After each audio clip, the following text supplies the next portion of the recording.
Potter dan Batu Bertuah. Bab 4. Si Pemegang Kunci. Boom! Mereka menggedor lagi. Dudley terbangun dengan kaget. "Di mana meriamnya?" tanyanya bodoh.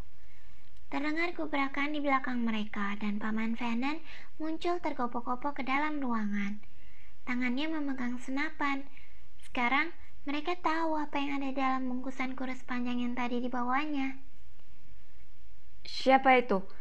teriaknya. "Kuperingatkan kau, aku bersenjata." Sunyi sesaat. Kemudian, gubrak. Pintu dihantam begitu keras sampai terlepas dari engselnya. Dan dengan bunyi memekakan telinga, pintu itu terempas ke lantai. Sesosok raksasa berdiri di depan pintu. Wajahnya nyaris tersembunyi di balik rambut panjangnya yang awut-awutan dan berewok liar yang berantakan. Tetapi kau bisa melihat matanya, berkilauan bagai dua kumbang hitam di balik rambut awut-awutan itu. Si raksasa memaksakan diri masuk, menunduk sehingga kepalanya cuma menyentuh langit-langit. Dia membungkuk, menutup pintu, dan dengan mudahnya memasang kembali ke engselnya. Deru badai di luar terendam sedikit. Dia menoleh memandang mereka semua. "Bisa bikinkan teh, kan? Tidak gampang datang ke sini." Dia melangkah ke sofa. Dudley duduk membeku ketakutan. "Minggir, karung besar," kata si orang asing itu. Dudley mencicit dan bersembunyi di belakang punggung ibunya. Bibi Petunia sendiri berjongkok ketakutan di belakang Paman Vernon. "Nah, ini dia Harry," kata si raksasa. Harry mendongak memandang wajah liar dan galak itu, dan melihat sudut mata kumbangnya berkerut penuh senyum. "Terakhir kali aku melihatmu, kau masih bayi," kata si raksasa. "Kau mirip sekali ayahmu, tapi matamu, mata ibumu." Paman Vernon mengeluarkan suara serak yang aneh. "Saya minta Anda segera pergi, Sir," katanya. "Anda menjebol masuk pintu dan masuk tanpa izin." Tutup mulutmu, Darcy. Jangan sok," kata si raksasa. Tangannya menjangkau ke belakang sofa, menjambret senapan dari tangan Paman Vernon, membengkokkan naknya seakan senapan itu terbuat dari karet saja, lalu melemparkannya ke sudut ruangan. Paman Vernon mengeluarkan suara aneh lagi, seperti cicit tikus yang terinjak.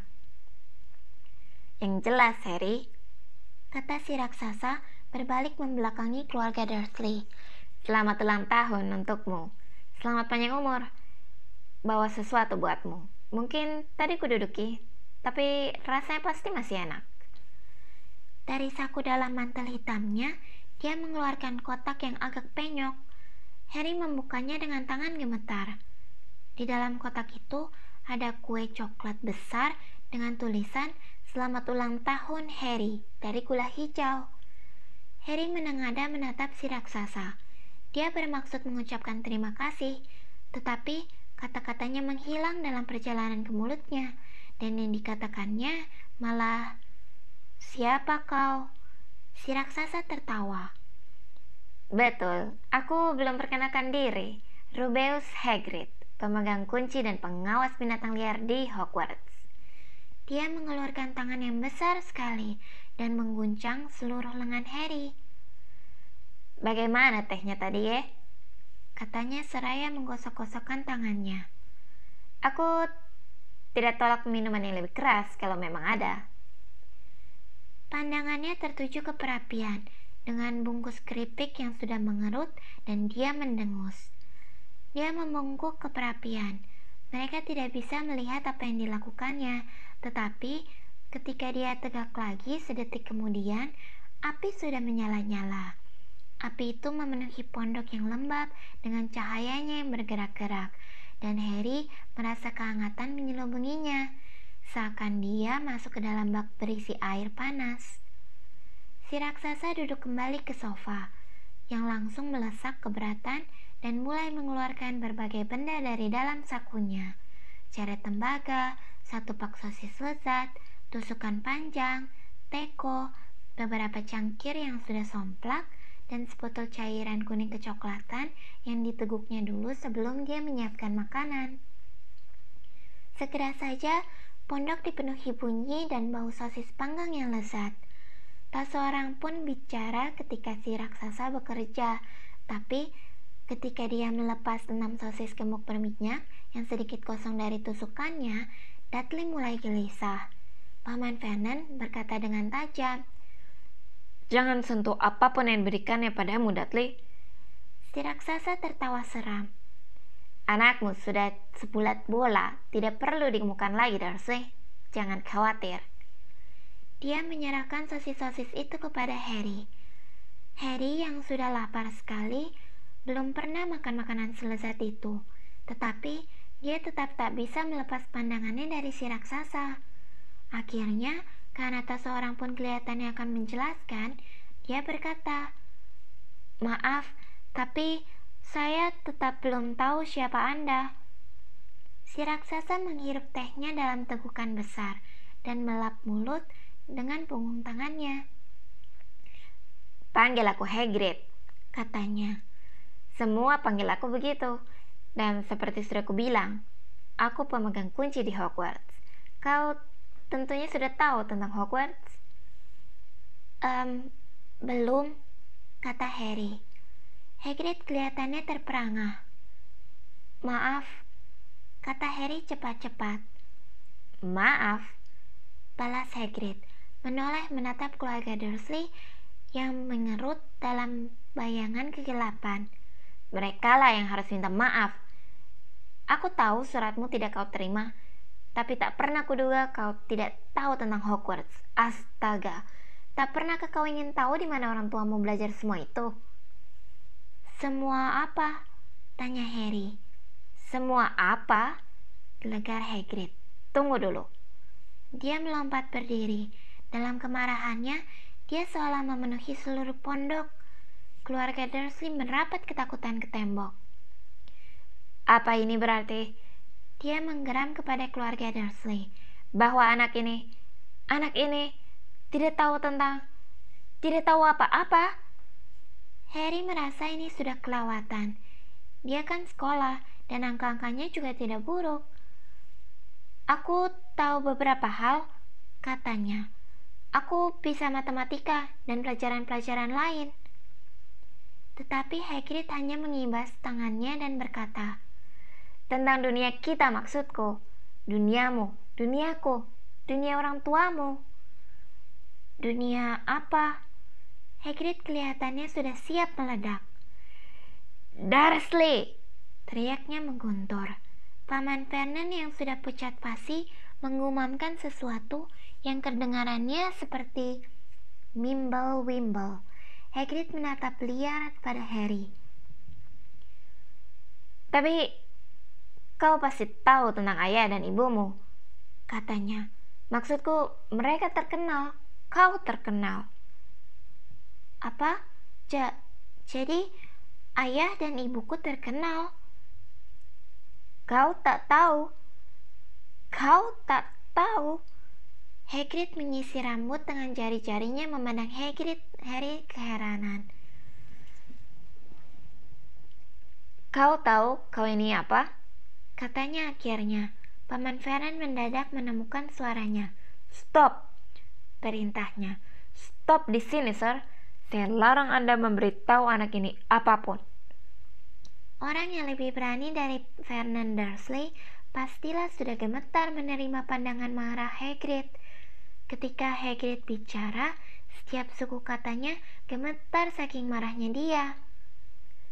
"Kau tidak pernah bilang padanya, tidak pernah beritahu dia apa yang ada di dalam surat yang ditinggalkan Dumbledore untuknya."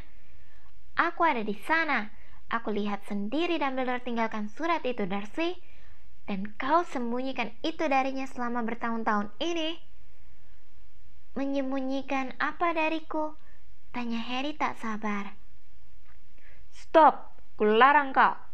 teriak Paman Vernon panik. Bibi Petunia tersedak kaget. "Ah, peduli amat kalian berdua," kata Hagrid. "Harry, Kau penyihir. Sunyi senyap di dalam pondok. Hanya debur ombak dan deru angin yang terdengar. Aku apa? Tanya Harry kaget. Penyihir, tentu saja. Kata Hagrid yang kembali duduk di sofa, sehingga sofanya berderit dan melesak lebih dalam lagi. Dan penyihir hebat. Kau dilatih sedikit. Dengan ayah dan ibu sehebat itu, mana bisa lain lagi. Dan kurasa sudah waktunya kau baca suratmu. Harry mengeluarkan tangan, akhirnya untuk mengambil amplop kekuningan dengan alamat tulis dengan tinta hijau ditujukan kepada Mr. Harry Potter, lantai, pondok di atas karang laut. Harry menarik keluar suratnya dan membacanya. Kepala Sekolah Albus Dumbledore, Order of Merlin, kelas pertama, penyihir hebat, kepala penyihir, Konfederasi Sihir Internasional.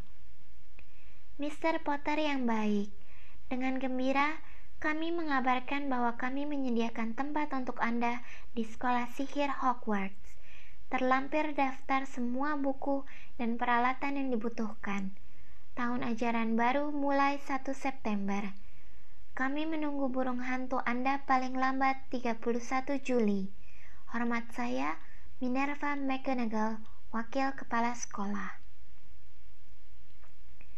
Berbagai pertanyaan meledak-ledak dalam kepala Harry seperti kembang api, dan dia tidak dapat memutuskan mana yang akan ditanyakan terlebih dahulu. Sesudah lewat beberapa menit, dia bertanya tergagap. Apa maksudnya mereka menunggu burung hantuku? Garden blow on. Aku jadi ingat, kata Hagrid sembari menepakkan tangan ke dahinya dengan kekuatan yang cukup untuk membalikkan kereta kuda. Dan dari dalam saku lain, di balik mantelnya, dia menarik keluar burung hantu hidup yang bulunya agak berantakan, pena bulu panjang, dan gulungan kertas. Dengan menggigit lidah, dia menulis pesan yang bisa dibaca Harry dengan terbalik. Mr. Dumbledore yang terhormat, surat untuk Harry sudah kusampaikan.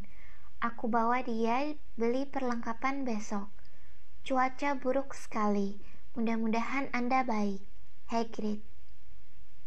Hagrid menggulung pesannya, menyerahkannya kepada si burung hantu yang menggigitnya di paruhnya, lalu melangkah ke pintu dan melontarkan si burung hantu ke dalam badai. Kemudian, dia kembali dan duduk lagi, seakan tindakannya tadi sewajar orang bicara di telepon. Harry sadar mulutnya ternganga, cepat-cepat dikatupkannya. Sampai mana aku tadi? Kata Hagrid. Tetapi saat itu Paman Vernon wajahnya masih pucat pasi, tapi tampangnya sangat marah, maju ke depan perhatian. Dia tidak boleh pergi, katanya. Hagrid menggerutu. Aku mau lihat magel hebat sepertimu halangi kepergiannya, katanya. Apa? Tanya Harry tertarik. Magel, kata Hagrid. Itu sebutan kami untuk manusia-manusia bukan penyihir. Dan sungguh buruk nasibmu dibesarkan dalam keluarga magel paling sok yang pernah kulihat. Waktu mengambilnya, kami sudah bersumpah kami akan menghentikan semua omong kosong ini, kata Paman Vernon. Bersumpah untuk membelanya, penyihir, mana ada? Paman dan Bibi tahu, tanya Harry. Paman dan Bibi tahu aku penyihir. Tahu?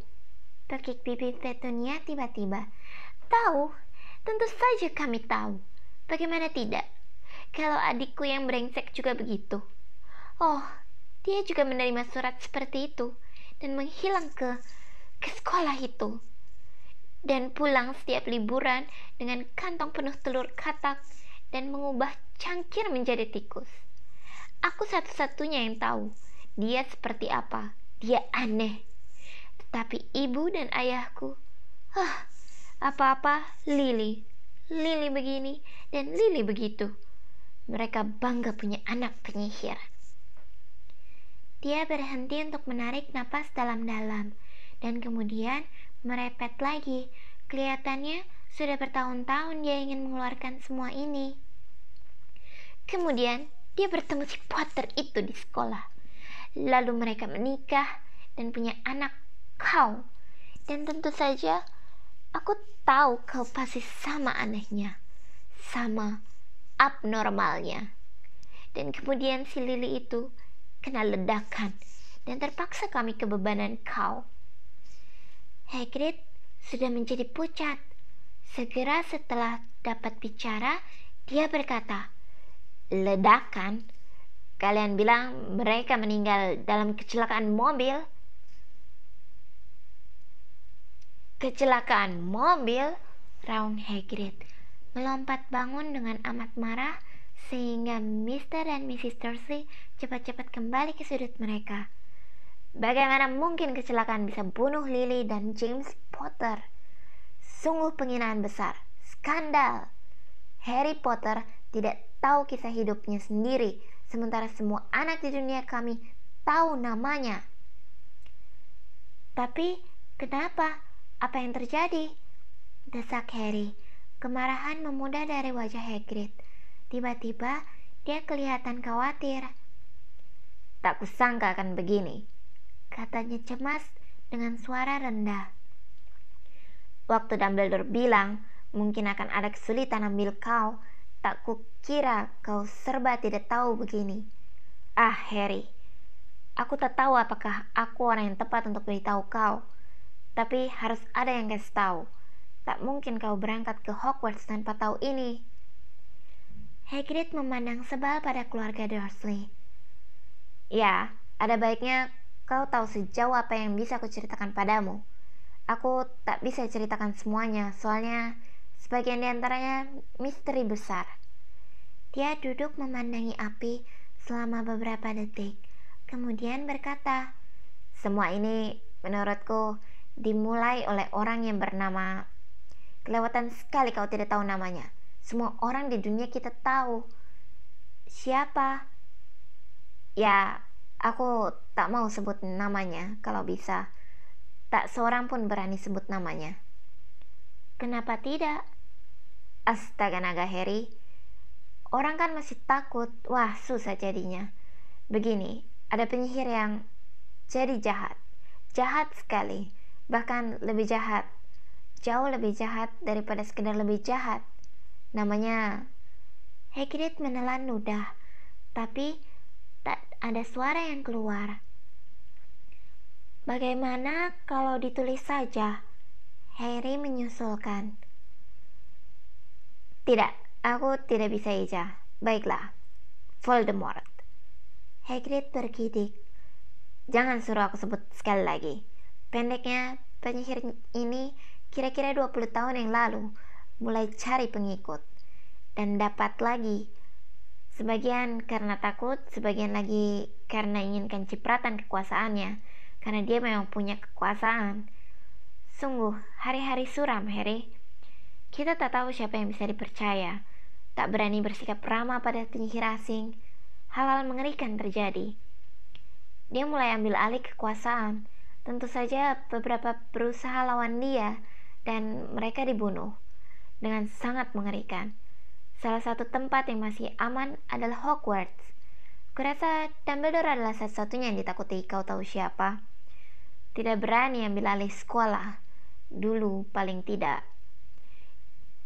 Ibu dan ayahmu penyihir hebat. Dua-duanya ketua murid semasa mereka sekolah. Kurasa misterinya adalah kenapa kau tahu siapa tidak coba tarik ibu dan ayahmu ke pihaknya sebelumnya. Mungkin dia tahu mereka terlalu dekat dengan Dumbledore, sehingga pasti tidak tertarik pada sihir hitam. Mungkin dia kira bisa bujuk mereka. Mungkin dia cuma ingin mereka menyingkir. Yang orang tahu hanyalah dia muncul di desa tempat kalian tinggal di malam Halloween 10 tahun lalu. Kau baru berumur 1 tahun. Dia datang ke rumahmu dan...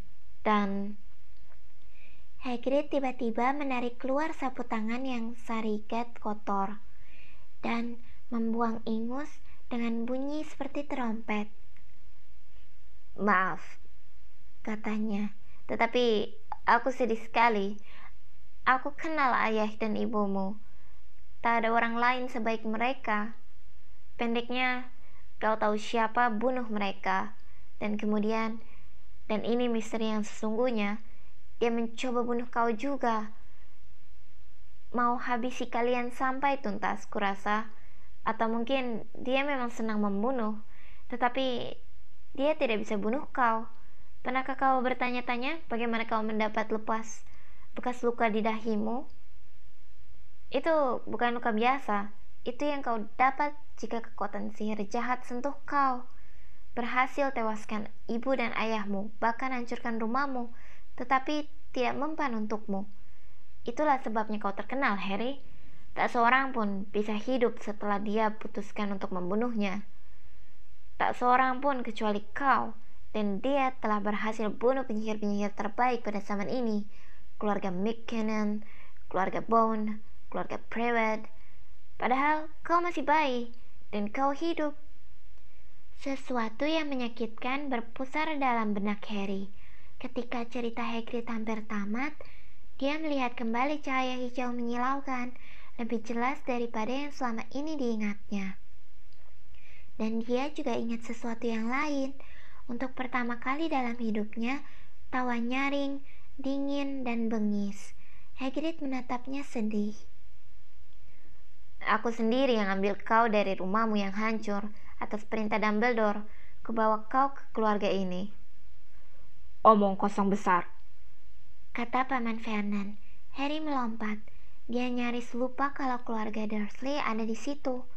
Paman Vernon kelihatannya sudah mendapatkan kembali keberaniannya. Dia mendelik kepada Hagrid dan tangannya terkepal. Dengarkan aku, Harry, geramnya. Kuakui, kau memang agak aneh, tapi mungkin bisa dibereskan dengan dihajar. Sedangkan tentang orang tuamu, mereka memang aneh, tak bisa dibantah. Dan menurutku, dunia ini lebih baik tanpa mereka. Yang terjadi itu salah mereka sendiri, bergaul dengan tukang-tukang sihir. Mau apa lagi? Sudah kuduga mereka akan berakhir seperti itu.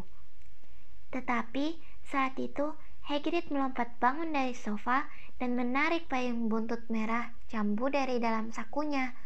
Sambil mengacungkan payung itu ke arah Paman Vernon seperti pedang, dia berkata, "Kuperingatkan kau, Dursley. Kuperingatkan kau, satu kata lagi saja." Menghadapi bahaya ditombak dengan ujung payung, keberanian Paman Vernon melempem lagi. Dia merapat diri ke dinding dan diam. "Itu lebih baik," kata Hagrid, bernafas berat dan duduk lagi di sofa yang kali ini melesak sampai ke lantai. Harry sementara itu masih penasaran, masih ingin mengajukan ratusan pertanyaan. "Tapi apa yang terjadi pada Maaf, maksudku kau tahu siapa?"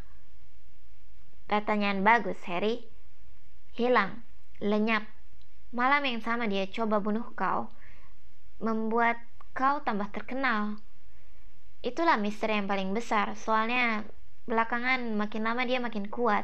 Jadi kenapa dia harus pergi? Ada yang bilang dia mati, omong kosong menurutku. Tak tahu apakah masih ada cukup manusia di tubuhnya untuk bisa mati. Yang lain lagi bilang dia masih sembunyi, tunggu waktu yang tepat, tapi aku tidak percaya. Orang-orang yang tadinya jadi pengikutnya telah kembali ke kami. Beberapa di antaranya seperti kerasukan. Mana mungkin mereka balik ke kami kalau dia akan datang lagi. Kebanyakan dari kami duga dia masih ada entah di mana, tapi sudah kehilangan kekuatannya.